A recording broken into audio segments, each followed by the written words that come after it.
Queridos irmãos, boa noite, saúdo a todos com a paz do Senhor. Quero dizer da minha alegria e satisfação de retornar à igreja aqui e particularmente para participar desse primeiro encontro da Fé Reformada aqui em Santos. Como bem disse o reverendo Leandro, ele é o desdobramento de um movimento que começou há cerca de 20 anos em Manaus, na igreja do pastor Jaime Marcelino, quando, pela primeira vez, um evento com esse nome foi realizado. E, a partir dali, a ideia pegou e, durante esses anos, o movimento se espalhou pelo Brasil, a ponto de que, durante o ano, muitos eventos desse mesmo formato são realizados em todas as partes do Brasil. Especialmente quando chega o mês de outubro, novembro. Esse ano mesmo eu devo, em outubro e novembro, participar de uns 6 ou 7 encontros da Fé Reformada, falando desde o norte até Curitiba, Paraná, para dar uma ideia para vocês da extensão. Mas o que é que isso significa? Significa que nos anos recentes tem havido um despertar do interesse pelas grandes doutrinas da graça que foram defendidas na Reforma Protestante.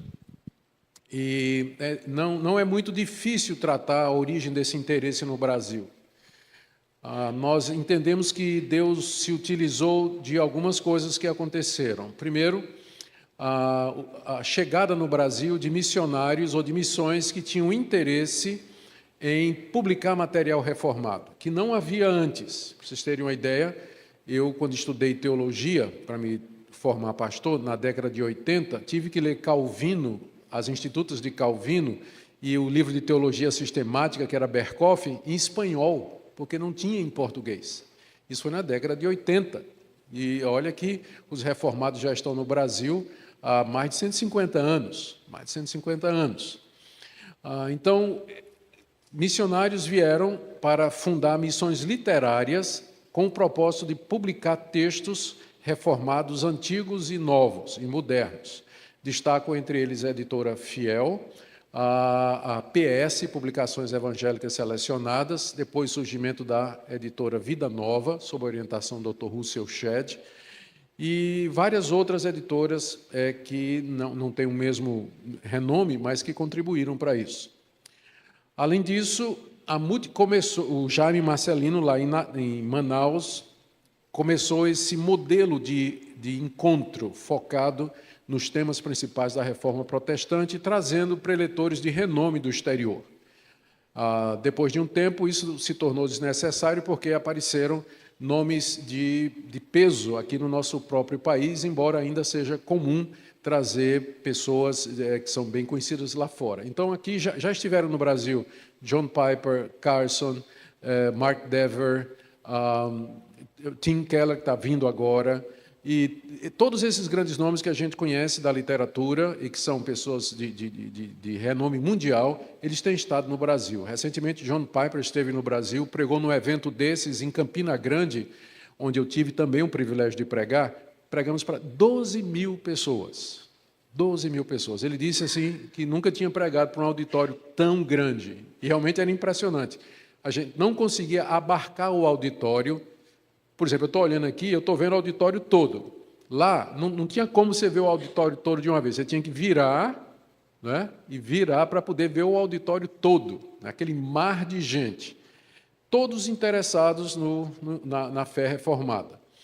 E eu atribuo também, em último lugar, ao surgimento das mídias sociais. Alguém já me comentou que as mídias sociais estão para esse avivamento que está acontecendo no Brasil, do interesse pela fé reformada, como a imprensa esteve para a reforma do século XVI. Se a imprensa não tivesse sido descoberta pouco antes de Martinho Lutero pregar as suas 95 teses lá na porta do castelo de Wittenberg, elas teriam ficado presas até lá, até hoje. O que Lutero fez? Ele se valeu da imprensa para panfletar a Europa inteira com as 95 teses e os livros que ele escreveu, fora folhetos e tudo mais. Então, aquilo fez com que o fogo da reforma se espalhasse pela Europa. As mídias sociais têm um papel similar nos dias de hoje. Centenas e centenas e centenas de pessoas que têm acesso às redes sociais, ao YouTube, eles consomem, estudam, leem e se alimentam de material produzido por pastores de linha reformada, de pregação expositiva, do exterior, quando legendados, né, quando traduzidos, e mesmo aqui no Brasil. E isso tem feito uma diferença muito grande, Então, eu atribuo um encontro como esse aqui em Santos exatamente a todos esses fatores. Nós estamos vivendo esse momento e esse evento aqui faz parte integral do que Deus está fazendo no nosso país. E por isso que eu falei que eu estava tão feliz de estar aqui e participar desse evento. Muito bem. Como já foi dito, o nosso tema nas duas palestras que teremos hoje à noite é Sola Scriptura, que é o primeiro dos chamados 5 slogans da Reforma Protestante. Então, esses 5 slogans, somente a Escritura, somente Cristo, somente a fé, somente a graça e glória somente a Deus, eles não foram formulados assim por um reformador especificamente. Calvino, não foi Calvino que elaborou isso aqui, e Lutero muito menos. Mas ele é a condensação que foi feita depois dos passos iniciais da Reforma pela segunda geração de reformadores. Foi uma condensação, um resumo que eles fizeram do que seriam os pontos mais importantes da Reforma Protestante. Se alguém perguntasse, defina assim, procure nos dar um resumo do que é que os reformadores estavam querendo, então os chamados 5 solas seriam a resposta que se daria para aquela época. Eles resumiriam o pensamento dos reformadores. É claro que vocês sabem que os reformadores eles não pensavam exatamente igual sobre todas as coisas na área de teologia. Então, Lutero diferia de Calvino, que diferia de Melanchthon, que diferia de Bucer, que diferia de Knox, e em pontos relacionados com o governo da igreja, a relação da igreja com o Estado, forma de batismo, e uma série de outras questões. Mas todos os reformadores, independente da linha que eles seguiram, os luteranos, os calvinistas, os zwinglianos e outros, eles todos concordariam que esses pontos eram os pontos centrais da Reforma Protestante. E quando a gente examina esses pontos, a gente percebe que eles não eram novidade. Os reformadores não criaram alguma coisa nova, porque esses 5 pontos, eles são todos ensinados nas Escrituras. O que eles fizeram foi recobrar essas doutrinas, que a gente chama as antigas doutrinas da graça, e que tinham sido esquecidas ou diminuídas, minimizadas durante o período da Idade Média, quando a Igreja Católica, através dos seus dogmas, das suas tradições, do conceito de revelação continuada, da tradição oral, do magistério católico, do papado, como sendo a sucessão apostólica de Pedro, tudo isso abriu a porta para que na igreja entrassem doutrinas estranhas e práticas mais estranhas ainda, soterrando o evangelho simples da graça de Deus que Martinho Lutero descobriu e resumido na passagem que diz: o justo viverá pela fé. Então, esses pontos, para nós, eles nada mais são do que o resumo do que a Bíblia ensina a respeito do caminho da nossa redenção e do propósito pelo qual Deus interviu nesse mundo, na cruz do Calvário, para salvar pecadores como nós. Então, essa é a primeira palavra que eu daria a respeito disso. Eu iria um pouquinho mais adiante e diria que esses 5 pontos, eles estão bem relacionados com a doutrina da salvação, que a gente chama de soteriologia. Embora, é claro, eles transbordem para outras áreas também. Eu digo isso para que a gente não caia no perigo e na tentação de pensar que a Reforma Protestante é só isso aqui. Na verdade, o pensamento da Reforma Protestante é muito mais abrangente do que esses 5 solas poderiam dizer. Os solas, eles nos dão a base, e a partir daí, o pensamento reformado se desenvolveu para muitas outras áreas. Os reformados foram para a área da ciência, foram para a área das artes, para a área da música, da economia, da política. A influência reformada se fez sentir em todas as áreas da sociedade na Reforma. A ponto de que a Reforma Protestante, que começou como um movimento espiritual, acabou sendo a mola impulsionadora de um movimento muito maior, que alterou a face da Europa no século XVI, e dali os Estados Unidos e outros países onde essa influência se fez sentir. O nosso desejo é que o mesmo efeito aconteça no Brasil. Pela graça de Deus, o Brasil é um país que tem, segundo as estatísticas, cerca de 30% da sua população se confessando de alguma forma evangélica. Pouco vemos da influência desses 30% na ética, na moral, nos costumes, na educação, na política do nosso país. Talvez isso se deva ao fato de que essa visão inicial dos reformadores se perdeu. Esses 5 pontos, esses 5 solas, eles nos dão uma base para avançar mais além do que a nossa salvação individual e nossa participação na igreja. Mas também ele nos dá o fundamento do que nós chamamos de uma cosmovisão, uma visão de mundo, que é radicalmente diferente da maneira como as pessoas que não conhecem a Deus e que seguem ideologias como o humanismo, o materialismo, evolucionismo e o ateísmo, é radicalmente diferente da maneira como essas pessoas enxergam o mundo e, consequentemente, a si mesmas, os outros e as relações internas de uma sociedade. Portanto, a importância de nós entendermos a reforma e a implicação dos seus pontos principais é muito grande, porque ultrapassa os limites da igreja, vai além disso. E é isso que nós queremos com encontros como esse. Mas deixa então eu, depois de toda essa introdução, me focar no texto, no meu tema. Nessa primeira parte, eu vou fazer uma coisa que eu não estou muito acostumado a fazer, que é um estudo tópico sobre o assunto. Mas na segunda parte eu vou fazer uma exposição, que é o que eu gosto mais de fazer. Então, eu acho que dessa forma a gente cobre todos os pontos. De qualquer forma, o estudo que eu vou fazer agora, ele toma como partida o que Paulo escreveu a Timóteo na sua segunda carta, capítulo 3, do verso 14 ao verso 17. Lembrando que o tema é somente a Escritura, sola Escritura. Aqui no Brasil tentou-se colocar um sexto sola gravata, mas nós resistimos bravamente contra isso e morreu a ideia, ficou só os 5 mesmo. Pregar só de gravata. 2 Timóteo 3, de 14 a 17. Tu, porém, permanece naquilo que aprendeste e de que foste inteirado, sabendo de quem o aprendeste. E que desde a infância sabes as sagradas letras, que podem tornar-te sábio para a salvação pela fé em Cristo Jesus. Toda a Escritura é inspirada por Deus e útil para o ensino, para a repreensão, para a correção, para a educação na justiça, a fim de que o homem de Deus seja perfeito e perfeitamente habilitado para toda obra. Essa orientação de Paulo começa com um porém, aí no verso 14, porque Paulo está fazendo um contraste entre Timóteo e o que ele chama no verso 13 de homens perversos e impostores, que irão de mal a pior.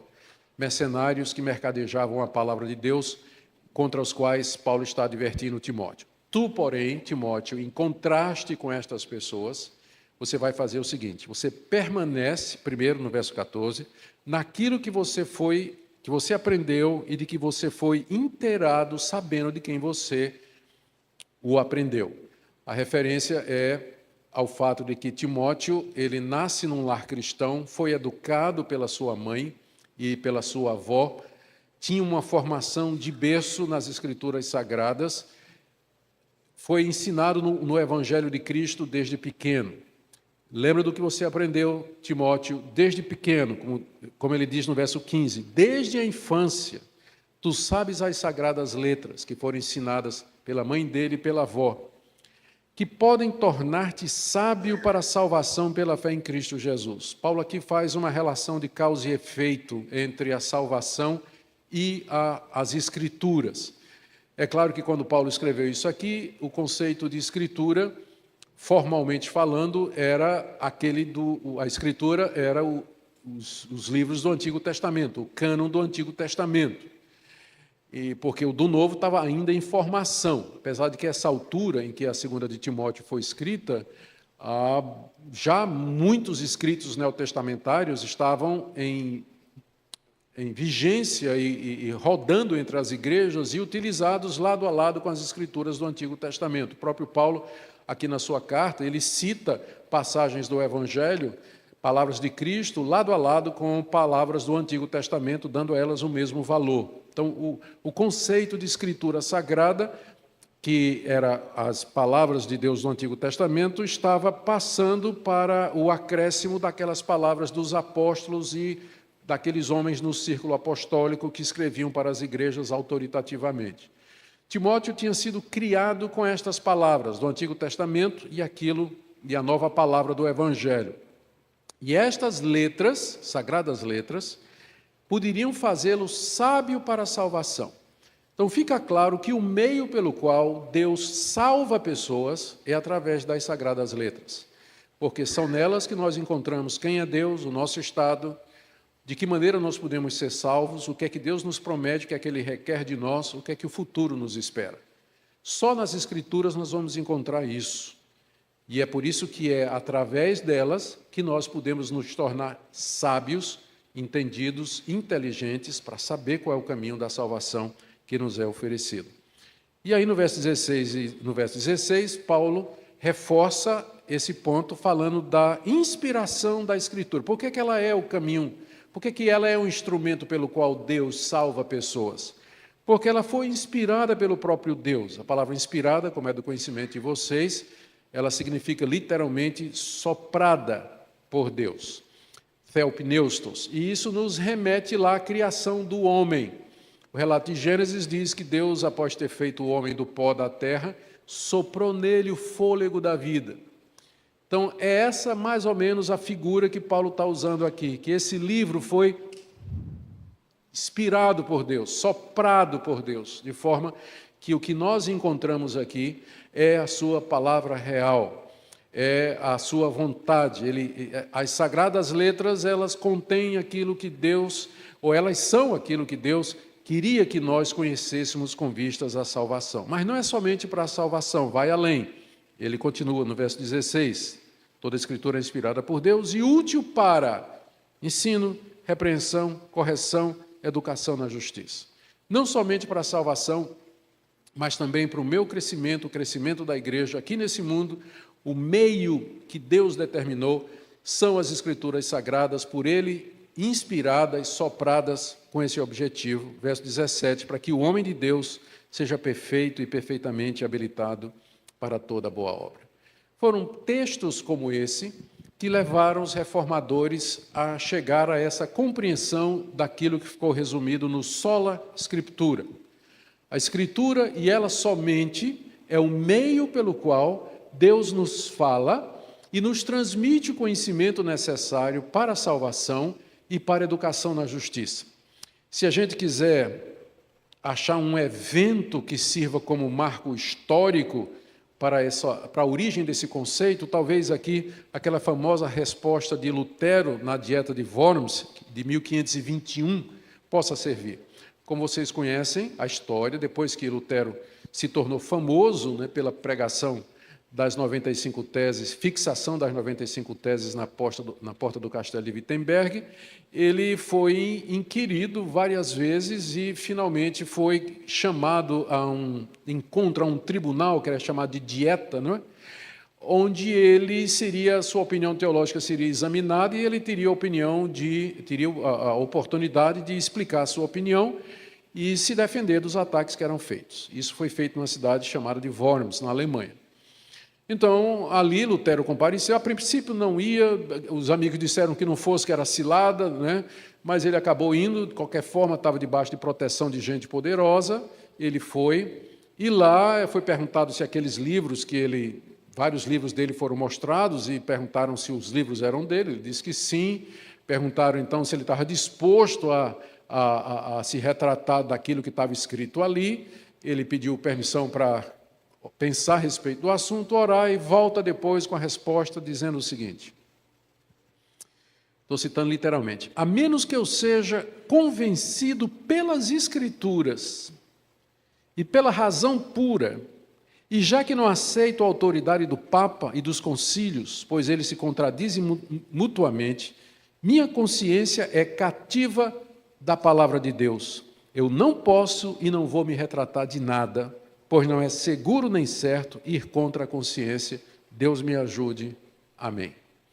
Essa foi a resposta de Lutero diante dos seus inquisidores oficiais da Igreja Católica Romana. Daí ele saiu, sob proteção, e logo em seguida vem a bula de excomunhão dele. Ele foi excomungado da Igreja Católica. O importante aqui é que, na resposta de Lutero, ele diz que não podia ir contra a sua consciência e que a consciência dele estava cativa à palavra de Deus.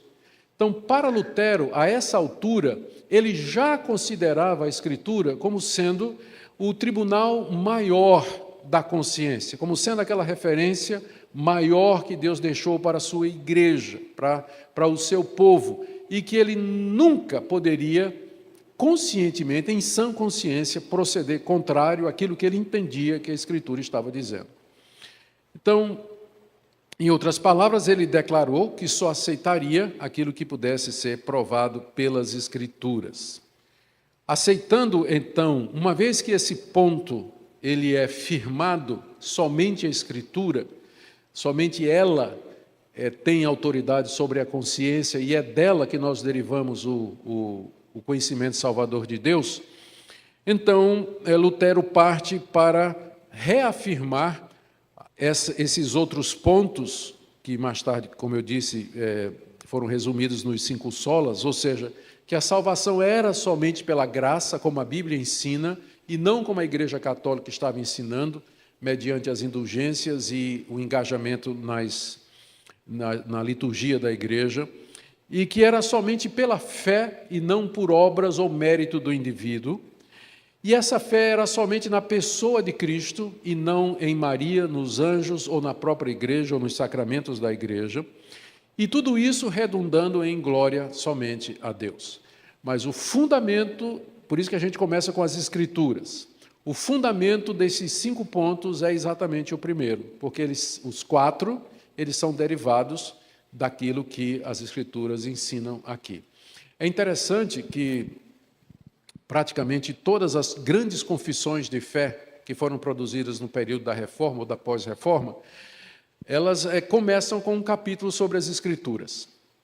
Se você fosse escrever um resumo da fé cristã, alguém chegasse e dissesse, olha, escreve aí uma obra, um livro, onde você fica à vontade, você começa por onde você quiser, estruture como você quiser. A nossa tentação seria começar com Deus, né? Começar com Deus. O que é que eu creio sobre Deus? Mas os reformadores entenderam que, para você falar sobre Deus, você tem que conhecer o que Ele revelou de si mesmo, e essa revelação está nas Escrituras. Então, nós temos que começar com as Escrituras, porque é de lá que vem todo o resto, todo o conhecimento seguinte, ele é baseado no que as Escrituras nos ensinam. Por isso, ele é o primeiro dos 5 solas, não é? E o que está refletido, como eu disse, nas grandes confissões. Deixe-me, então, a partir de agora, trazer alguns pontos para vocês, algumas anotações que são derivados desse importante conceito, com o objetivo de esclarecê-lo e firmá-lo bem na nossa mente. Primeiro, é que nós temos que ter em mente muito bem o contexto em que Lutero disse aquelas palavras e também o contexto em que os reformadores adotaram essa postura. Ao afirmar somente a Escritura, ou que minha consciência está cativa à palavra de Deus, Lutero e os demais reformadores estavam divergindo daquilo que era ensinado na época pela Igreja Católica e que era baseado na tradição da Igreja, nas bulas e declarações encíclicas papais, como, por exemplo, a venda de indulgências. Todas estas práticas, elas eram baseadas numa fonte de autoridade, que era a autoridade papal. A Igreja Católica tinha mantido, durante a Idade Média, o conceito de revelação continuada, que Deus tinha se revelado aos apóstolos, e aquela revelação tinha sido escrita. A Igreja Católica não negava a Bíblia como palavra de Deus, nem como fonte de conhecimento.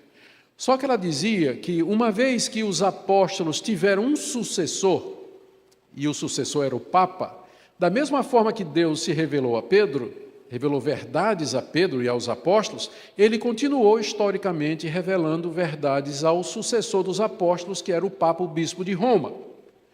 Então, eles consideravam a tradição oral baseada na revelação continuada, que era feita através do magistério católico e do Papa falando ex cátedra, da sua cadeira, portanto, oficialmente, eles consideravam isso como tendo o mesmo valor da Escritura.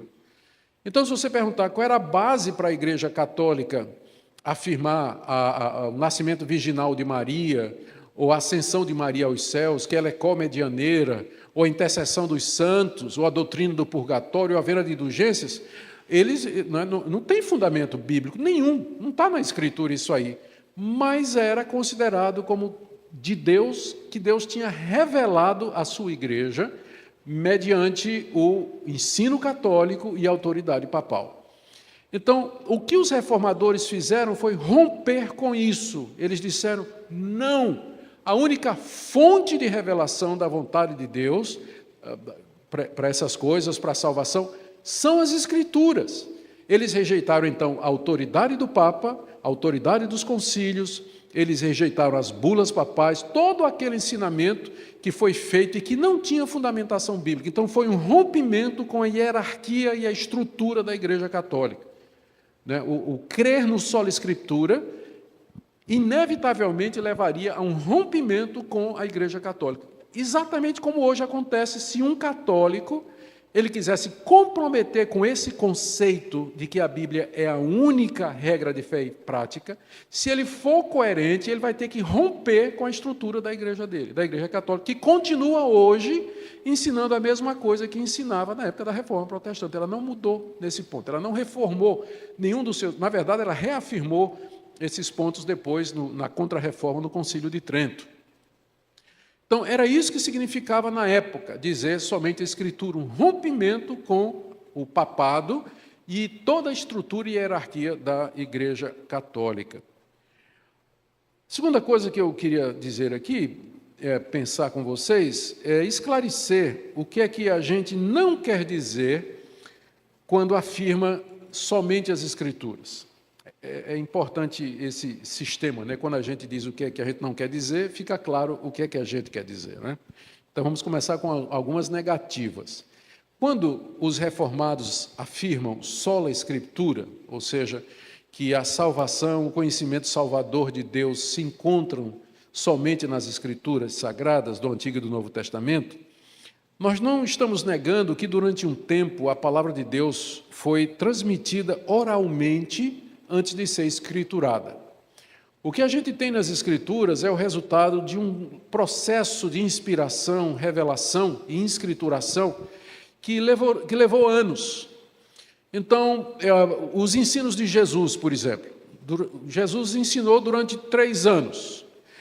E as coisas que ele ensinou oralmente, a princípio foram transmitidas oralmente pelos apóstolos e por aqueles que tinham escutado. Só depois de um certo tempo, não muito tempo depois, é que ganha forma escrita e, finalmente, chegam os evangelhos, chegam o livro de Atos, as cartas dos apóstolos, finalmente o livro de Apocalipse e assim por diante. Mas houve um tempo em que essas verdades foram transmitidas oralmente.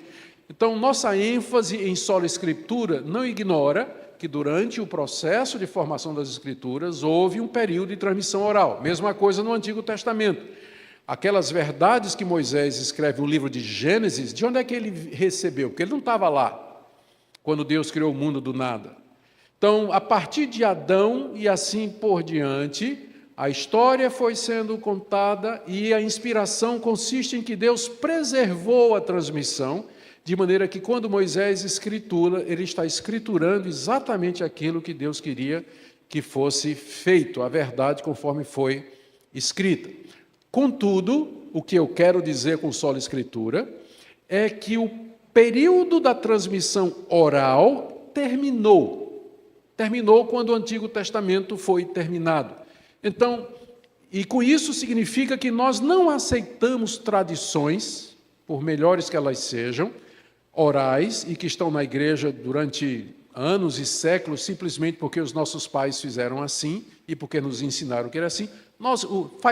Faz parte do espírito, do DNA reformado, não aceitar coisas na igreja que só porque foram transmitidas oralmente, porque para nós esse período já terminou. Ou é provado pela Escritura, ou então não deveria ter parte na igreja. Não deveria ter parte na igreja. Quando a gente diz, continuando, só Escritura, ou somente a Escritura, nós não estamos negando que Deus se revelou à humanidade por meio das coisas que Ele criou e também da consciência que Ele deu ao homem. Em teologia, nós dizemos que há 3 formas de revelação. Tem a revelação na consciência do homem. Deus se revela a cada pessoa por meio da imagem e semelhança na qual o homem foi criado. Mesmo que essa imagem ficou deturpada pela queda, abalada, infectada pelo pecado na queda, contudo ela não foi destruída. O homem ainda é a imagem e semelhança de Deus. Eu gosto de ilustrar isso com a figura da minha infância. Quando era menino, eu gostava muito de tomar leite ninho, que vinha, não sei se ainda hoje vem assim, vinha naquelas latas e você abria a lata e tinha uma folha de alumínio lisinha fechando. Então a gente recortava aquilo ali, não é? E tinha aquele círculo de alumínio fino, bem esticadinho, né? Quase que um espelho. Agora, se você amassasse aquilo na mão, assim, né? Fechasse, e você tentasse depois abrir e aplanar, ele nunca voltaria a ser o que era por mais que você tentasse. Assim foi a imagem de Deus no homem. Foi criada a princípio perfeita, mas o pecado fez isso, e agora ela não é mais como era, por mais que nós tentemos recuperar aqui nesse mundo, ela sempre vai estar de alguma forma manchada, né? Está enrugada, ou não é exatamente como é. Mas o homem continua a imagem e semelhança de Deus, e como tal ele tem consciência de Deus. Paulo afirma isso no capítulo 1 da carta aos Romanos, que o homem... que o que Deus se pode conhecer, Deus revelou entre eles, a expressão lá não é a eles, mas entre eles. E no capítulo 2 ele fala de que a lei de Deus está gravada no coração do ímpio, de forma que quando ele toma uma decisão ou para um lado ou para o outro, ele reflete essa norma do certo e do errado que está gravado no seu coração. Então Deus se revelou à humanidade através da consciência. Através da consciência. E também através da natureza. Os céus proclamam a glória de Deus e o firmamento anuncia a obra das suas mãos. Paulo também fala dessa revelação natural em Romanos capítulo 1, dizendo que o que de Deus se pode conhecer, ele o revelou por meio das coisas que são criadas.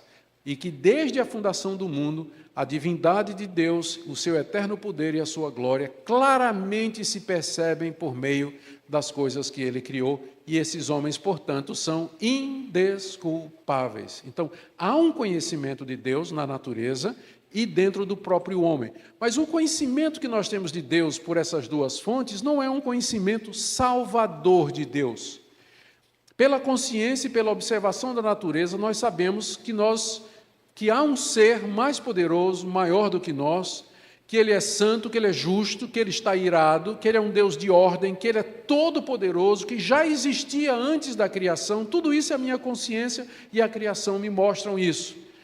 Mas é somente na revelação especial de Deus, e aqui nós temos a 3ª forma de revelação, que nós conhecemos o nome de Deus, o propósito dEle, de que maneira podemos nos relacionar por Ele, o que é que Ele gosta, o que é que Ele não gosta, e de que maneira Ele nos salva da nossa condição, que nos é informada claramente na Escritura como sendo de perdição, culpa e condenação.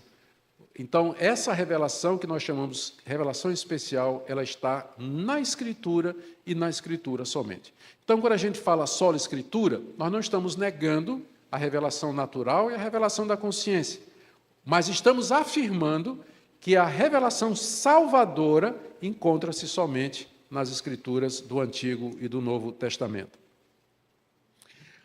Também, quando eu digo assim, só Escritura, isso aqui vai ser interessante, eu não estou negando que o Espírito Santo atua nos cristãos de outras formas que não através da Bíblia. Eu sei que vai ter gente que vai querer dizer que o Espírito Santo só atua através da Escritura, mas não necessariamente. Salvadoramente, sim, mas o Espírito Santo nos ilumina, ele nos instrui, ele nos guia em áreas e decisões da vida, sem que necessariamente eu tenha um versículo bíblico na cabeça naquela hora. Eu me lembro, por exemplo, eu atribuo isso à obra do Espírito Santo, uma conversão que aconteceu em mim. Eu pensava, eu quando me converti, eu queria ser um plantador de igrejas, queria ser como Paulo, solteiro, totalmente livre, desimpedido para plantar igrejas. E que desperdício, na época eu era bonitão, era um desperdício. Mas, de qualquer forma, eu não queria casar, queria ser como Paulo. E tinha convicção de que eu tinha um dom do celibato. Né? Tranquilo, conseguia viver sem namorar durante um tempo, plantando igrejas e tudo. Até que um dia eu fui para um encontro de jovens e vi aquela que um dia seria minha esposa. Na hora eu descobri que eu não tinha um dom de celibato. Foi assim, o Espírito Santo como que me disse assim, é essa. Não tinha nenhum versículo bíblico, não estava lendo a Bíblia, não tinha nada, mas uma profunda convicção, intuição de que aquela seria minha esposa. É claro que ela não concordou com isso durante um ano, né? Resistiu bravamente a todas as minhas tentativas durante um ano, até que finalmente a graça prevaleceu, né, para mim, né, e ela aceitou. Então, eu sei que se eu perguntasse, cada um de vocês teria experiências desse tipo para contar, né? Como, às vezes, há uma intuição, uma forte convicção do bem e do certo, e que a gente segue, e que não foi necessariamente através da Escritura. Então, quando a gente fala só da Escritura, nós não estamos negando a doutrina da providência, é importante lembrar. Esse é o nome que a gente dá à maneira como a qual Deus nos guia no dia a dia, porque às vezes nós somos acusados disso. O pessoal diz que a gente prendeu o Espírito Santo num livro. Eles dizem isso, né? Vocês prenderam o Espírito Santo num livro. Bom, não é um livro qualquer, é a palavra de Deus. Mas não é o que você está dizendo. Eu creio na doutrina da providência, que o Espírito Santo vai nos guiando através das circunstâncias, através dos eventos, fecha uma porta, abre outra, e que isso nem sempre é mediante você abrir a Bíblia assim, Senhor, né? Mostra o que é a tua vontade, né? Que tem gente que quer saber a vontade de Deus, às vezes, brincando de loteria com Deus, né? Não, nós não estamos dizendo isso. O que nós estamos dizendo é que em matérias pertinentes à salvação, ao crescimento espiritual, na graça e na fé, sim, o Espírito Santo fala através das Escrituras. É o meio que ele vai usar. A providência ela pode ser usada para uma série de outras coisas, mas quando a providência atua salvadoramente, quando eu falo providência, estou falando Deus agindo providencialmente, ele faz isso através das Escrituras, como a gente leu lá no texto de Paulo a Timóteo, as sagradas letras que podem te fazer sábio para a salvação.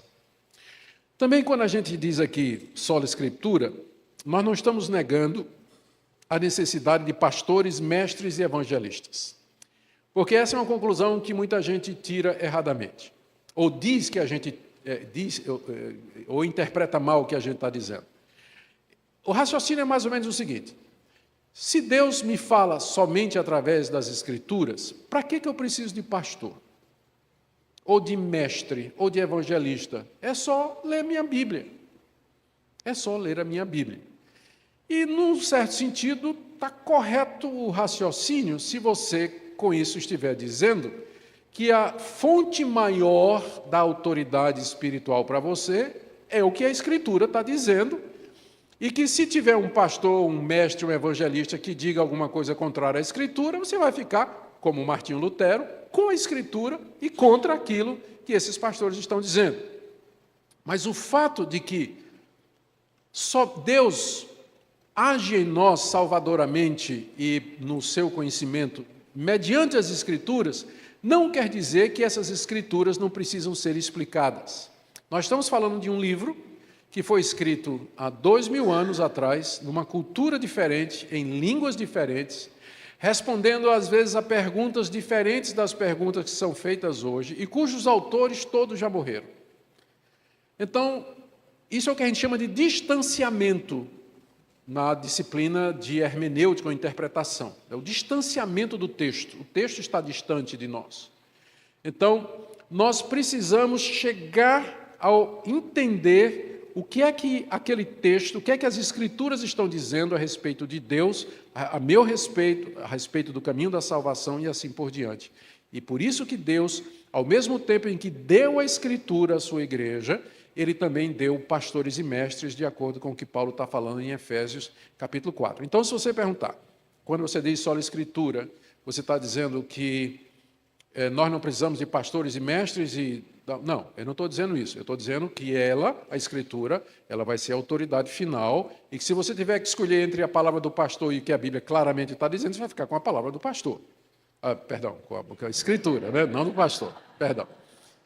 Não vai ficar com a palavra dele. Mas o que eu estou dizendo é que, com frequência, nós vamos precisar de irmãos que Deus dotou com habilidades específicas de estudar as línguas originais, conhecer a história, conhecer os tempos daquela época e nos trazer uma explicação clara do que é que a Bíblia está dizendo, o que é que ela está dizendo, para que então eu possa me submeter às Escrituras de maneira mais consciente e de maneira mais entendida, de maneira mais verdadeira. E às vezes as pessoas vão ter dificuldades com algumas passagens, né? Há passagens de difícil interpretação. Por isso Deus levantou pastores e mestres. E, por fim, quando eu digo assim, que sola Escritura, nós não estamos dizendo que ela é sempre clara em todas as suas partes, e menos ainda que ela é exaustiva. Esse último ponto, o da clareza, eu vou primeiro pegar o da clareza, depois da exaustão. Há partes na Bíblia que não são muito claras. Há textos que são objetos de debate na Bíblia desde que a igreja começou. No século I, nós já encontramos debate a respeito de partes da Escritura, por exemplo, como o cristão se relaciona com o Antigo Testamento. Já havia debate sobre isso já no século I, século II, como entender a pessoa de Cristo, o que os apóstolos ensinaram sobre a pessoa de Cristo, a divindade de Cristo, a sua humanidade, como entender Deus, a Trindade e uma série de outras questões que sempre foram motivo de debate, porque aparentemente, por exemplo, a questão do livre-arbítrio e da soberania de Deus foi objeto de uma discussão muito acalorada entre Agostinho e Pelágio já no século IV. Ou seja, por que isso? Porque nem sempre todas as coisas são absolutamente claras na Bíblia. Quando a gente fala sola Escritura, com isso a gente não está dizendo que a Escritura ela é clara em todos os seus pontos, a ponto de que eu posso lê-la sozinho, ou interpretá-la sozinho e chegar às minhas próprias conclusões. A história da igreja está aí para mostrar que essa conclusão não está correta. Mas o que nós estamos querendo dizer é que aquilo que Deus queria que nós soubéssemos para a salvação, isso está suficientemente claro nas Escrituras, e aí vem o meu segundo ponto. Quando eu digo sola Escritura, eu não estou dizendo que tudo que Deus tinha para nos...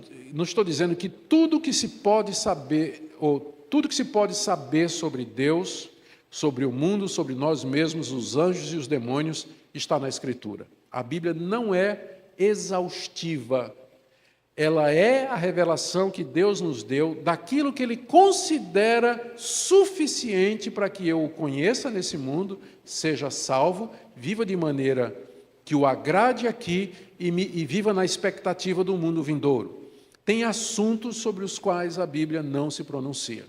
E é aqui que nascem as heresias, quando as pessoas tentam completar aquilo que eles acham que está faltando na Bíblia. Por exemplo, vamos pegar o velho debate, o antigo debate sobre a soberania de Deus e a responsabilidade humana. As pessoas tentam resolver uma coisa que a Bíblia não resolve. A Bíblia não resolve o aparente paradoxo, né, ou contradição entre essas duas verdades. Porque se Deus é totalmente soberano e governa tudo o que acontece, como é que o homem pode ser responsável pelos seus atos, se os seus atos já estão determinados por Deus? Então, como é que a gente resolve isso? A Bíblia não resolve isso. A Bíblia afirma as duas coisas, afirma a soberania de Deus a um nível de número de cabelos na cabeça e passarinho que cai no chão, que não cai no chão, se não for a permissão dele. A Bíblia afirma isso com toda clareza. Nada acontece no mundo que não tenha sido decretado por Deus. Por outro lado, e às vezes no mesmo capítulo e com frequência no mesmo versículo, a Bíblia ensina que o homem é responsável por cada escolha, cada ato e decisão que ele toma. São duas verdades caminhando juntas, lado a lado, não como inimigas, mas como irmãs. Quando as pessoas, Spurgeon dizia que quando as pessoas chegavam para ele, ele dizia: como é que você reconcilia a soberania de Deus com a responsabilidade humana? Ele dizia: eu não reconcilio amigos. Não são inimigas. Eu simplesmente não sei como na lógica de Deus estas coisas podem se harmonizar. Eu não sei porque a Bíblia não diz, a Bíblia simplesmente ensina. Então, quando você diz sola escritura, significa isso, que você vai parar onde a Bíblia para. Onde a Escritura fala, você fala. Onde ela se cala, você humildemente se cala e diz: eu não sei. Eu não sei. Então, nesse ponto a gente afirma, ela não é exaustiva, ela não diz tudo, não explica todos os mistérios, mas o suficiente para que eu viva nesse mundo para o louvor de Deus e para a sua glória. Então, quando a gente declara sola escritura, isso para nós significa fundamentalmente que a palavra que Deus falou através dos séculos, pelas pessoas que Ele escolheu e inspirou, e na qual Ele revelou a si mesmo e a sua vontade, se encontra agora nas Sagradas Escrituras do Antigo e do Novo Testamento e em nenhum outro lugar. Agora a ênfase é no sola, somente a Escritura. A palavra de Deus que Ele falou, que Ele revelou, durante séculos, no processo de escrituração, essa palavra se encontra agora revelada somente nas Escrituras do Antigo e do Novo Testamento, e em nenhum outro lugar. Com isso, nós rejeitamos, para fins de salvação, os livros religiosos de outras religiões, né? Os livros sagrados de outras religiões. Então, a gente pode aprender alguma coisa com eles, porque tem princípios lá que são bem parecidos, especialmente na questão moral e ética. Você vai encontrar nos livros sagrados de outras religiões, né, o amor ao próximo ensinado, né, que é um preceito universal. Mas eles divergem fundamentalmente no que diz respeito à salvação do homem e a maneira pelo qual o homem pode ser justo diante de Deus e receber a salvação. Para nós, a revelação salvadora de Deus encontra-se somente nas Escrituras e em nenhum outro livro, por mais elevado que a moral seja, os ensinamentos mais sábios e que tenham baseados na lógica e na razão, podemos aprender com todos eles, mas o caminho para agradar a Deus e ser justificado diante dele se encontra somente nas Escrituras do Antigo e do Novo Testamento. Em outras palavras, sola escritura significa que a única regra de fé, que pertine à salvação, e prática, que pertine à santificação, a única regra de fé e prática para os cristãos, de fato, são as Escrituras sagradas do Antigo Testamento, pela simples razão de que elas somente foram inspiradas por Deus. Ao dizer isso, então, automaticamente, a gente está excluindo outras formas de revelações para nós, a começar com a tradição oral, já falei sobre isso, pronunciamento dos concílios, líderes religiosos e as opiniões de teólogos. Eles podem ser úteis em nossa compreensão das Escrituras, das origens do cristianismo, bem como das suas aplicações, as questões do nosso dia. Contudo, nenhum deles é base e fundamento para a minha fé e minha prática. Isso aqui é importante para nós, especialmente porque os reformados, eles não demoraram muito em elaborar confissões de fé. Porque quando a reforma começou, ela se fragmentou em vários movimentos.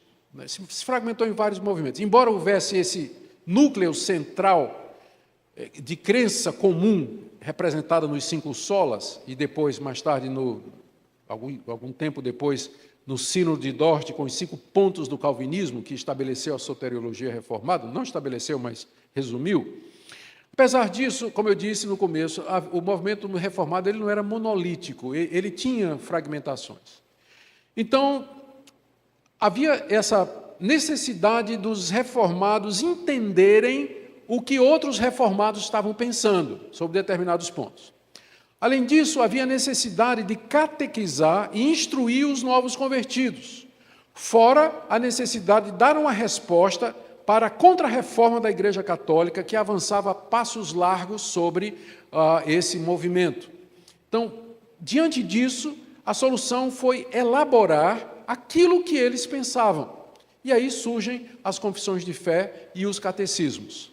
Eles surgiram com propósito apologético, catequético, doutrinário e evangelístico, e esclarecedor das suas diferenças.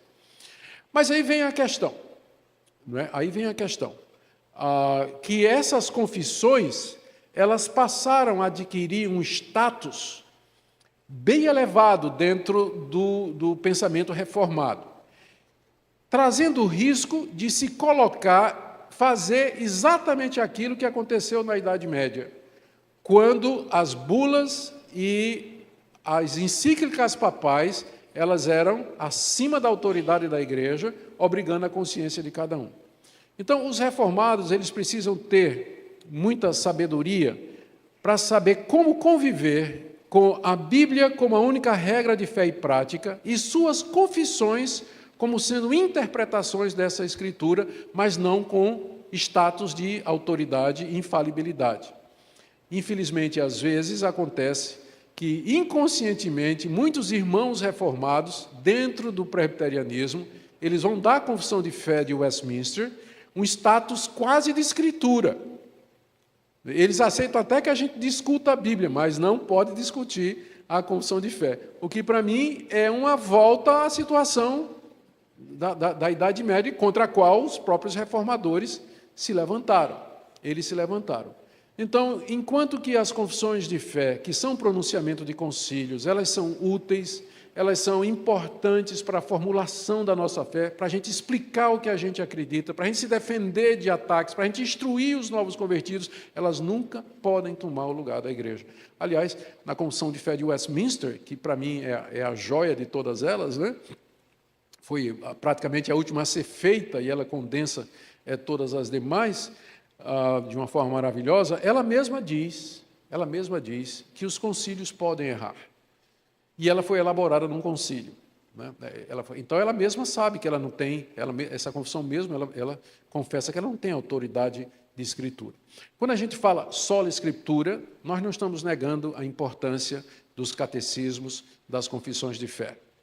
E não estamos negando isso, mas nós estamos afirmando de que elas não têm, esses documentos de concílios, eles não têm a mesma autoridade da Escritura, e que a nossa consciência, ela está presa à Escritura. Enquanto as confissões estiverem de acordo ou expressando aquilo que a palavra de Deus com clareza diz, e creio que, por exemplo, a confissão de fé faz isso, a confissão de fé de Westminster, então eu sigo e adoto como sendo o meu credo, como sendo aquilo que eu creio. Se alguém chega para mim e dizer, pastor Augusto, o que é que o senhor crê a respeito de Deus e tudo mais, eu apresento a ele a confissão de fé de Westminster. Digo, está tudo aí.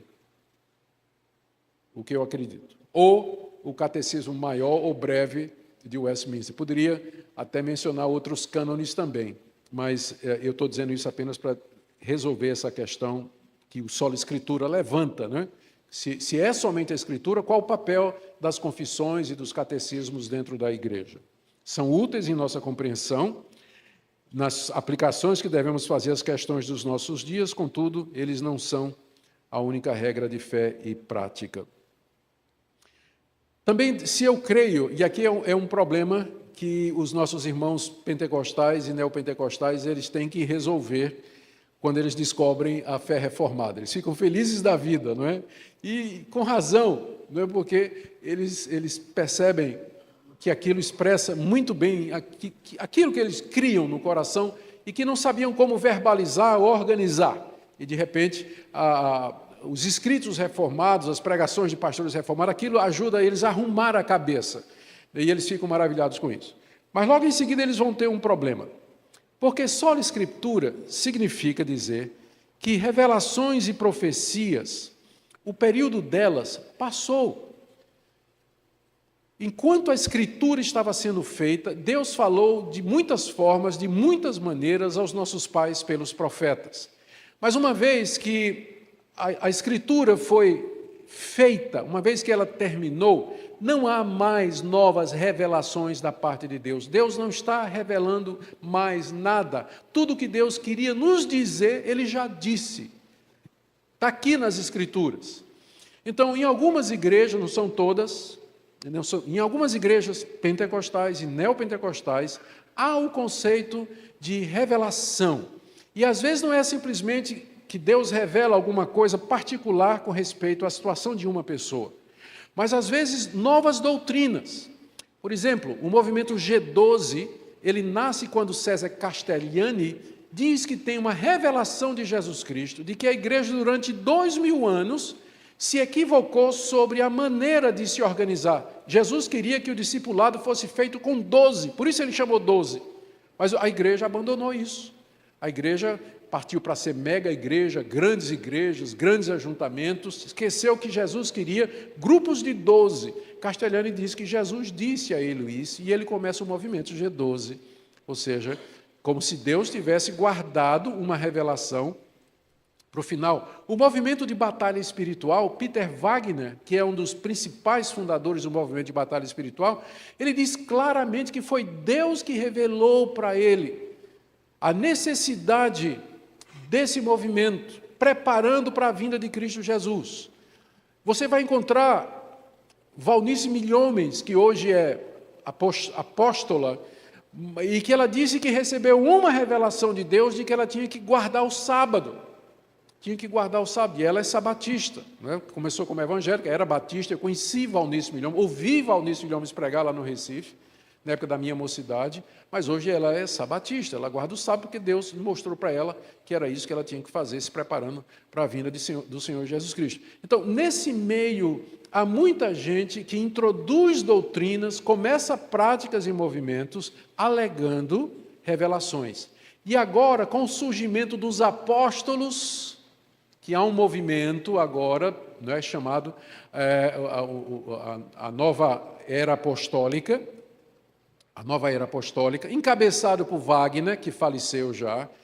Esses apóstolos se consideram como sendo receptores de novas verdades, que Deus está revelando a eles verdades da mesma forma que revelou aos apóstolos no Novo Testamento. Quando eles se chamam de apóstolos, eles não estão se considerando como missionários, que é isso que a palavra apóstolo quer dizer, alguém que é enviado. Mas eles se consideram com o mesmo status dos 12 de Paulo. E aí eles trazem palavras de revelação. Então, a má notícia para você que está adotando a reforma é que se você adotar o sola escritura, você vai ter que romper com isso da mesma forma que Lutero teve que romper com a hierarquia católica e a ideia de que Deus se manifestava de maneira especial através daquelas pessoas. Vai ter que romper com isso. Você não tem como conciliar o conceito de somente a Escritura com o conceito de revelações atuais, de profetas que trazem mensagens com novas doutrinas a respeito da palavra de Deus. Com isso, não estou negando que Deus não possa nos falar de maneira especial. Se você tiver uma revelação especial, né, você está no seu quarto e Deus... Por exemplo, aquela revelação que eu tive de que a Minca seria minha esposa, quando eu olhei para ela, aquilo ali. Aquilo é uma coisa particular. Eu não posso pegar isso e dizer o seguinte: casamento agora é só se for com base em amor à primeira vista. O Espírito Santo me revelou isso e essa é uma doutrina para a igreja. Porque é isso que esse pessoal faz. Tem uma experiência e quer transformar numa regra para a igreja, com base na autoridade da revelação. Não, nós não pensamos assim.